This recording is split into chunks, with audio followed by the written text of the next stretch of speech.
O assassino da rainha continua solto. E todos estão com medo. Ele é um assassino. Ele é um monstro. Ele é perfeito. Eu sou Nimona. Sua comparsa tá bem aqui. Não preciso de um comparsa. Todo vilão precisa. Mas não sou um vilão. De Tumblr para livro, de livro para audiobook, de audiobook para Blue Sky para Disney, e da Disney a rejeição. E da rejeição veio ela, Netflix, que finalmente acertou algo nesse bendito catálogo. Aquilo que parecia impossível. Nimona foi uma animação que surgiu este ano, criada pelo Nate Stevenson, algo que seus fãs esperavam há muito tempo, até sair na Netflix e ser divulgado pelo X por ser moderno, divertido e que aborda grandes questões sociais como saúde mental e diversidade, motivo pelo qual supostamente a Disney barrou ele antes de ser lançado. O filme começa contando uma típica história infantil sobre um reino que estava de boa, até que chegou um monstro cuspidor de fogo que atacou o reino, devastando tudo, até que uma heroína de nome Gorath chegou e meteu sarrafo no monstro. Volte já pra sombras de onde você veio! E jurando que o povo não ficaria mais vulnerável, ela começou a treinar cavaleiros, e decretou que apenas os descendentes poderiam proteger o futuro do reino para sempre. 1000 anos se passam e agora estamos em um lindo cenário que mistura conceitos medievais e futuristas, com carros voadores, telões, altas tecnologias e castelos. Um tipo de medieval punk, digamos assim. Enfim, um par de apresentadores de telejornal falam que estão ao vivo do Gloródromo, onde novos cavaleiros serão iniciados oficialmente. Eles então mandam uns papinhos meio expositivos e necessários, contando que um dos cavaleiros Ballister que está se formando não tem um antepassado na cavalaria. Ou seja, que isso pode ser a abertura da academia para recrutar pessoas novas. Algo totalmente diferente do Ballister apresentado nos quadrinhos. Lá, não exatamente explicam o passado do Ballister, além de ter conhecido o loirinho na academia. Então prefiro muito mais essa nova adaptação. Ou seja, um menino de rua que invadiu o campo de treinamento, caiu nas graças da majestade e foi treinado para ser um cavalheiro. Não que eu não goste da versão dele nos quadrinhos, mas essa nova camada deixa bem mais atual, considerando que o quadrinho é de 2014 e 2015. Quanto à aparência, não muda tanto nas duas versões, só que agora ele ganhou um olharzinho de gatinho que caiu da mudança. Os apresentadores continuam dizendo que ele foi o melhor da turma, mesmo tendo a Nella Ambrosius Ouropelvis, que também teve uma repaginação visual, de descendência direta com a Glorath. Ou seja, mais importância, apesar dessa informação ser meio esquecível, muito fácil. Basicamente, a população está desconfiada com essa nova quebra de tradição que a chegada do Ballister causa, colocando uma pressão profunda no nosso pobre protagonista. o reino vai aceitar esse cavaleiro, mesmo ele não sendo herdeiro? O grandioso Ouropelvis passa então a consolar o Ballister, que se sente bem inseguro sobre essa nomeação. E a cena revela que o cavaleiro amado pelo povo e o quebrador de tabus são um casal gay. Os cavaleiros vão se preparando para a formatura, incluindo nosso casal favorito, até que Ceninha vai, Ceninha vem. O escudeiro que estava entregando as armas para todos quer mostrar algo para o Ballister, mas é interrompido pelo pé no saco / tentativa de alívio cômico, que esqueci o nome, e a assistente da rainha / diretora que convoca geral para a apresentação. Os cavaleiros chegam no estádio e todo mundo grita empolgado o nome do Ouropelvis, que é nomeado Sir Ouropelvis. Sim, eu vou chamar ele assim todo o texto, então aguentem. E chega então Ballister, que se ajoelha. Eu estava ansiosa por este momento. Obrigado, Vossa Majestade. Meu povo, a partir de hoje, qualquer um será capaz de brandir a espada se assim quiser. Se merecer. E como no quadrinho, a arma do crime também tem um dispositivo que faz a espada lançar um raio verde direto no corpo da rainha. E para evitar que acertasse mais pessoas, o braço do Ballister é cortado pela espada do Ouropelvis. It was at this moment that he knew. He fucked up.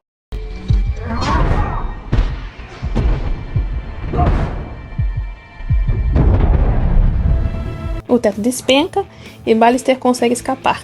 A voz então de fundo volta a narrar e é revelado ser de uma garota de cabelo rosa punk que picha um cartaz contra o sistema, sendo uma rebelde sem causa. As notícias do Ballister terem matado a rainha chamam sua atenção. Desde o monstro de Glória. Ele nunca devia ter virado cavaleiro. Ele não era um de nós e sentia ódio disso. Ele era um plebeu. Ele é perfeito. Não tem lugar pra ele nesse reino. Ele é um assassino. Ele é um monstro. Ele é perfeito. I'm a girl just like. Ballister em seu covil / esconderijo secreto cria um braço mecânico, muito impressionante aliás, até ser interrompido com alguém batendo na porta.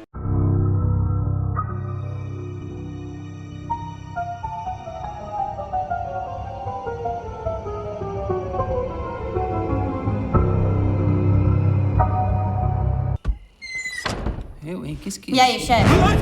Ela se apresenta como Nimona e que veio pela vaga de ajudante, para ajudá-lo a se vingar e derrubar o governo. Algo que Ballister é totalmente contra, por não se considerar um vilão, o que decepciona muito Nimona, o suficiente para ele explicar que precisa de ajuda sim, mas para provar sua inocência e encontrar o verdadeiro culpado da morte da rainha, e para isso iria voltar e pedir ajuda do Ouro Pelvis. Mas assim que ele chega é preso e perde o braço. Pô, cara, de novo! A ex-assistente da rainha e atual diretora de tudo o visita na prisão e o condena ao ostracismo, não deixando nem mesmo falar com seu quase ex. Assim que ela sai, Nimona aparece e começa a contar sobre as dinâmicas do reino no ponto de vista dela.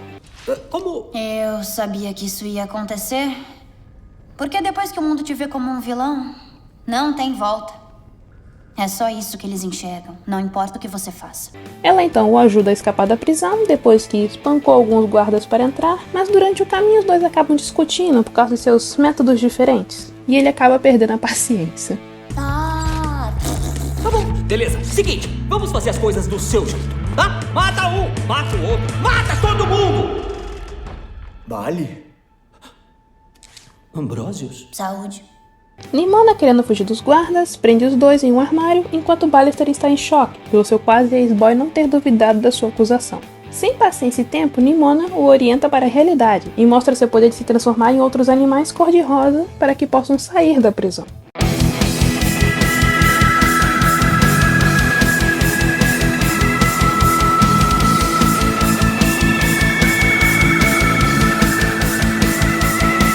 Depois de tudo, ela o carrega até o covil e os dois começam a conversar, mas ele acaba surtando, querendo atacá-la, a considerando um monstro, mas ela pede para não chamá-la assim. Ele então pergunta por que a garota está ajudando afinal de contas, e ela só responde que foi por puro tédio. E porque todo mundo te odeia também. Ballister, lembrando o escudeiro, pensa que o cara deve saber alguma coisa por ter entregado a espada adulterada. Nimona fala que os dois deveriam ir juntos, já que eles fazem uma boa dupla, algo que ele discorda no começo, mas acaba cedendo, e juntos combinam que quando seu nome estiver limpo, ela será sua assistente oficialmente.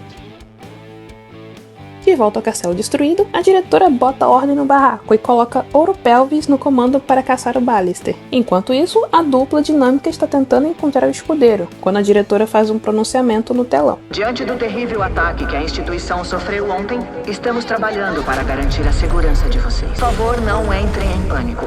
Isso é apenas um teste. Podem seguir suas vidas normalmente e eu garanto que a instituição já está no controle da situação.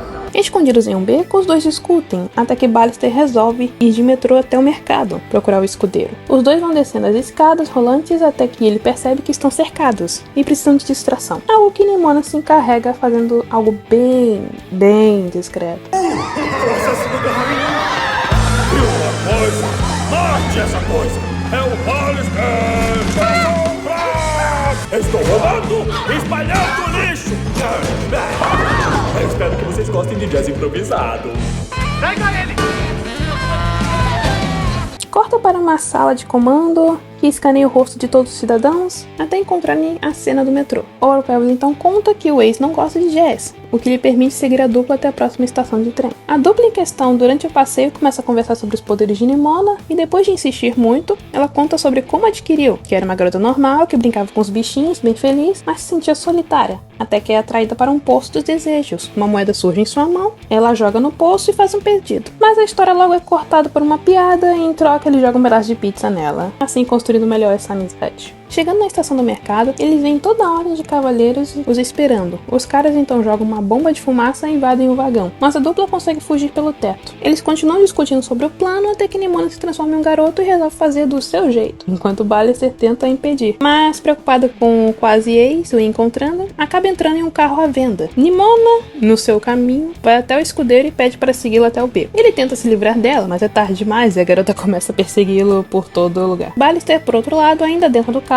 e com a vendedora do lado, vai atrás de Nimona, e não querendo ser visto pelo ex, ainda. Mas o plano todo vai pela culatra muito rápido.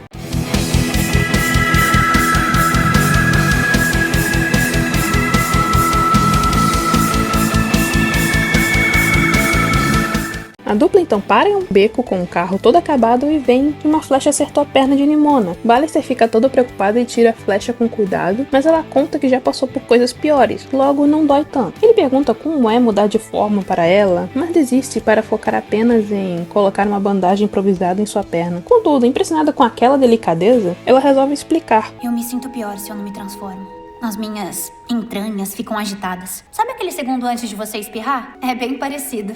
E aí eu me transformo e fico livre. Se não se transformasse. Eu morreria. Mas que horror! Ai, não acredito em tudo. Eu não morreria. Só que eu não estaria vivendo. Eles tiram o cara da porta-malas e o forçam a falar, mas o cara apenas puxa o celular e mostra o vídeo.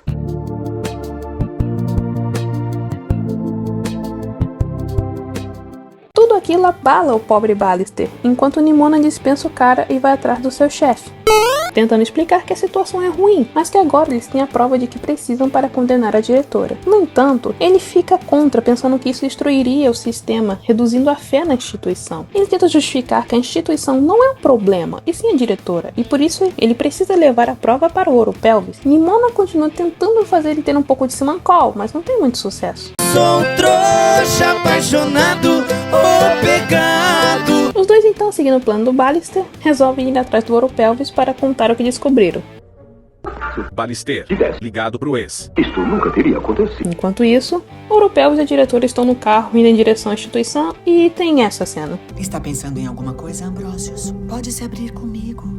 Eu perdi tudo. O homem que eu amo, meu melhor amigo. Mas agora ele tem um novo melhor amigo, pelo que deu a entender. O que mais ele tá escondendo? Quem ele é? Quem eu sou? Um descendente direto de Gloret? Eu nunca quis isso! Agora todo mundo quer que eu prenda o Ballister. E se eu não prender, vou estar te traindo. E se prender, vou estar traindo ele. Ah, e pra melhorar, eu decepei o braço dele. O braço! Quem decepou o braço? Por que fui treinado pra isso? Decepei o braço, não acabou! Eu estou bem, diretora. Os dois descem do carro e encontram a dupla em cima do castelo com todos os outros soldados inconscientes. Ele tenta convencer o Ouro Pelvis, dizendo que a diretora foi quem coordenou a rainha ir de comes e bebes, e tenta mostrar a prova, mas ela, prevendo isso, manda atirar no telefone, e mais guardas aparecem para impedir os dois criminosos. Ballister, em uma última tentativa desesperada, implora para o Age que é inocente, mas o Ouro Pelvis não escuta, e o clima fica tenso, até que a dupla resolve meter o zaralho e acabar com tudo.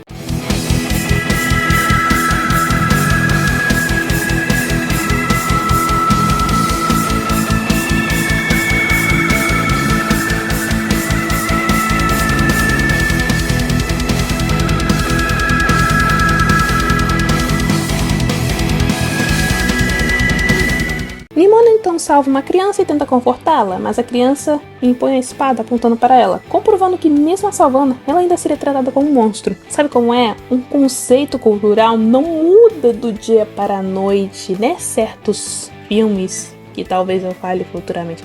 Ballister resgata os dois e os leva para o esconderijo. Você tá bem? Eu não quero falar disso. Tem alguma coisa errada. Você viu como aquela menininha olhou pra mim? Crianças. Elas crescem acreditando que vão ser heróis se enfiarem uma espada no coração de qualquer um que seja diferente. E eu sou um monstro? Eu não sei o que é mais assustador. Ver que esse reino inteiro quer enfiar uma espada no meu coração. O que às vezes eu quero que enfie mesmo. Ballister então planeja que os dois fujam, já que não importa o que façam, nada vai mudar a visão das pessoas, mas Nimona aponta que ele mudou a forma de a ver, e que a diretora não poderia sair impune disso. Então os dois decidem se unir mais uma vez para impedir que essa injustiça continue. Enquanto isso, a diretora investiga Nimona, até que Ouro Pelvis invade a sala e a acusa de ter armado para cima do Ballister, e pede que conte a verdade. O que ela faz, dizendo que sempre teve um pesadelo sobre a muralha desmoronando, e os monstros entrando, e sua mente associou isso com a chegada do Ballister, um cavaleiro sem descendência, ou é a ascendência, é um dos dois, o que estaria indo contra as tradições de Gloreth, que os mantiveram salvos por tantos anos, assim condenando toda a segurança do reino. Depois disso, ela esfaqueia Ouro Pelvis com a espada do Ballister. Mas aí o plot twist. Então, sim, eu armei tudo. Eu matei a rainha. Você? É? E a minha comparsa? Uma salva de palmas, senhora Cecília. A minha atuação foi boa. Eu não sei se meu último foi muito exagerado. E os dois saem voando com a declaração da diretora.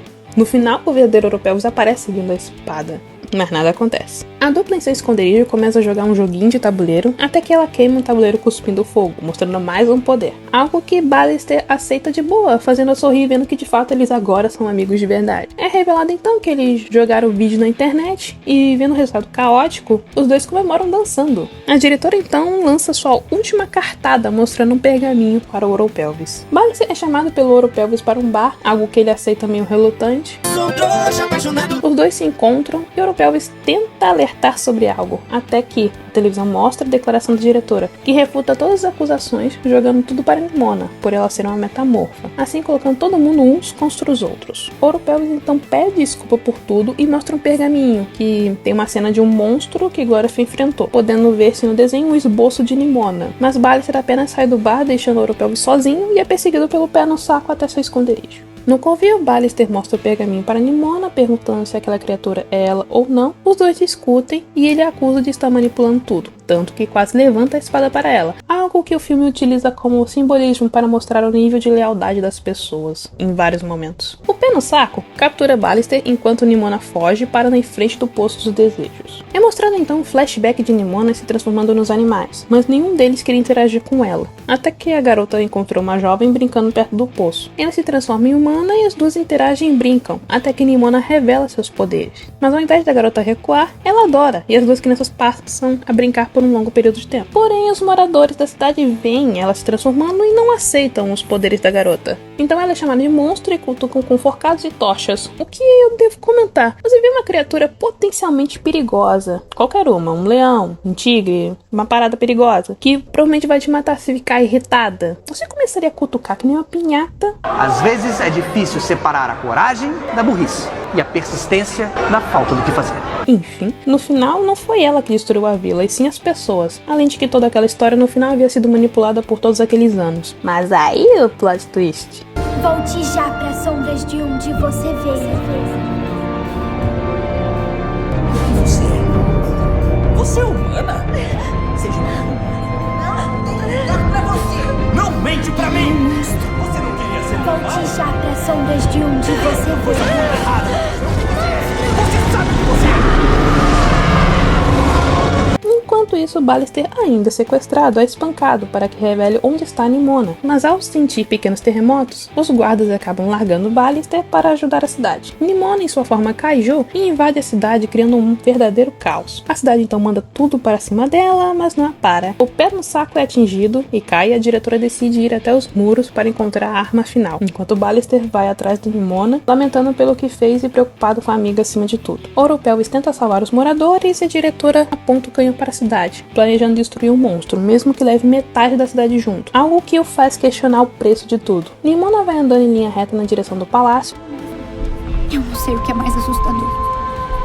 Ver que esse reino inteiro quer enfiar uma espada no meu coração, que às vezes eu quero que enfie mesmo. Mas antes que pudesse fazer isso, Ballister sobe na estátua e estende a mão para que ela pare, fazendo todos olharem em choque. Me perdoa. Me desculpa. Eu vejo você, Nimona. E você não tá sozinha.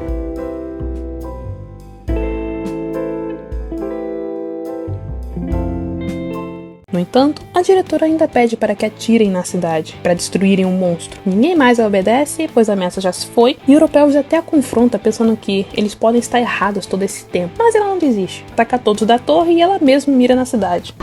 Aí, chefe. Eu já volto. Eu vou só quebrar umas coisas. Peraí, Nimona, o que vai... Tá na hora de reescrever a história. Nimona! Nimona!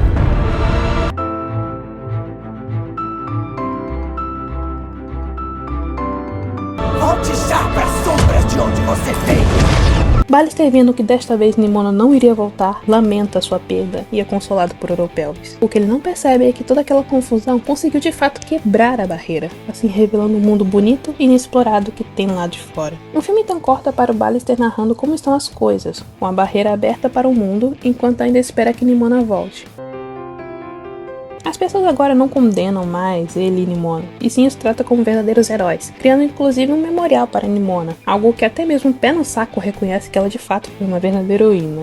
No final, ele ainda volta para o esconderijo dos dois e o restaura, guardando todas as memórias que construiu com ela, até escutar as batidas na porta, e pensando que é Nimona, ele vai atender. E aí, chefe?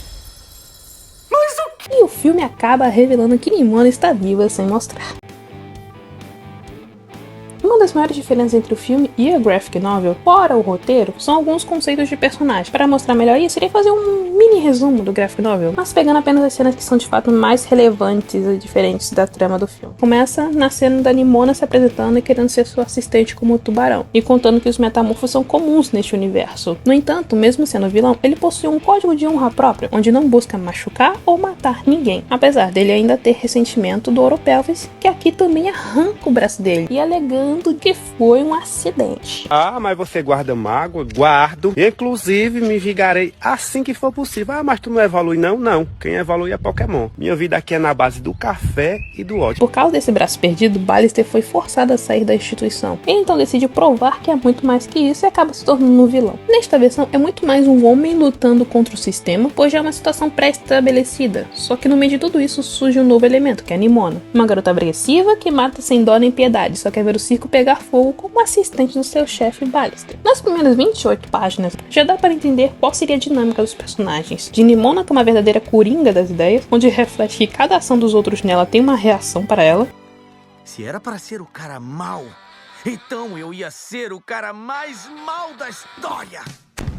Ao contrário do Ballister, que aceita as consequências de sua realidade e aprende a lidar com elas da melhor forma que puder. Conforme essa história vai progredindo, ambos vão cedendo de seus pilares de ideias fixas, com Ballister se tornando um pouco mesquinho, chegando a desviver uma pessoa por causa de Nimona, e Nimona a se importar com outras pessoas, e também ao nível de escutá-lo quando fala para não matar mais ninguém. Até mesmo o passado possui divergências aqui. Ela conta que combinou com uma bruxa de resgatá-la do buraco, se a transformasse num dragão para que pudesse salvar a sua vila atacada por bandidos. O que ela faz, mas o vilarejo a expulsa e a fazem se isolar. No entanto, é revelado mais pra frente que ela não foi isolada e sim presa em um buraco, e que uma das instituições de cavaleiros a levaram para os laboratórios de pesquisa, onde estudaram seus poderes até que ela perdeu o controle e queimou todo mundo. Uma história bem mais pesada e profunda que justifica a sua agressão para com todos. Sobre a instituição em si, a diretora é muito mais maquiavélica aqui, no sentido literal da palavra, pois no filme ela condena o Ballister por um pressentimento próprio, mas no quadrinho ela literalmente planejou que ele fosse o vilão para que a instituição pudesse fazer coisas escondidas, e se tiver algum problema, colocaria ele como bode expiatório. E conforme a história vai indo, ela chega a ser ainda mais maligna,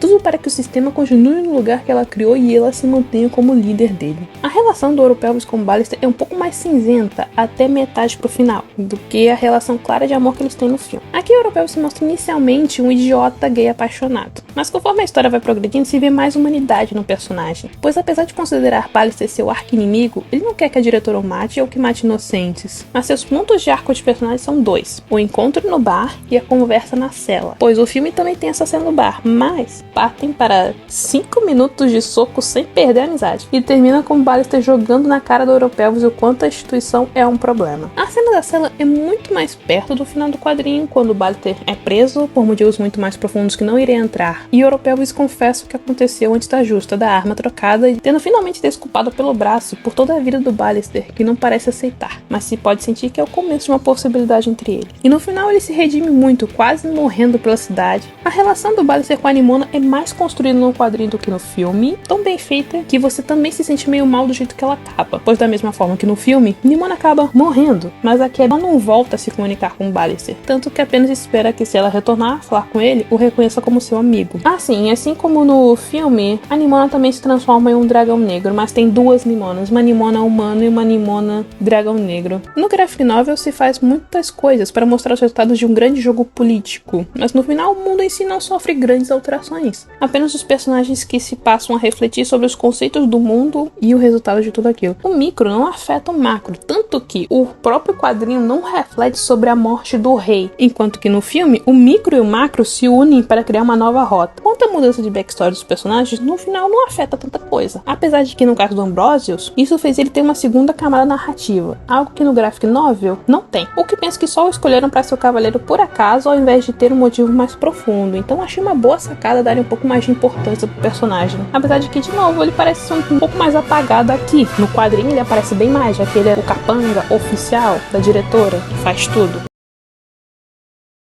O filme Nimona consegue ser uma das melhores adaptações de graphic novel que eu já vi. E o incrível é que ambas as obras conseguem funcionar tanto de forma individual quanto coletiva. O filme da Netflix é muito diferente em diversos aspectos do original, com seus personagens, símbolos e subtramas modificados para os tempos atuais. Acho que talvez seu maior defeito seja o tempo ser curto demais. Dava muito para o primeiro arco ser um pouco mais estendido em alguns minutos, não só para aprofundar a relação do Ballister com a Nimona, quanto a explicação deste novo mundo. Algo que no graphic novel faz isso muito bem, como a explicação dos metamorfos, das tecnologias e conceitos que ele apresenta. Mas esse é um problema minúsculo se comparado com todo o resto da obra. No final, Nimona é boa em qualquer lugar, com boas mensagens em ambas as obras e que refletem também os próprios conflitos nas épocas em que foram lançadas, principalmente o filme, que não poderia ser mais atual. E é sobre isso.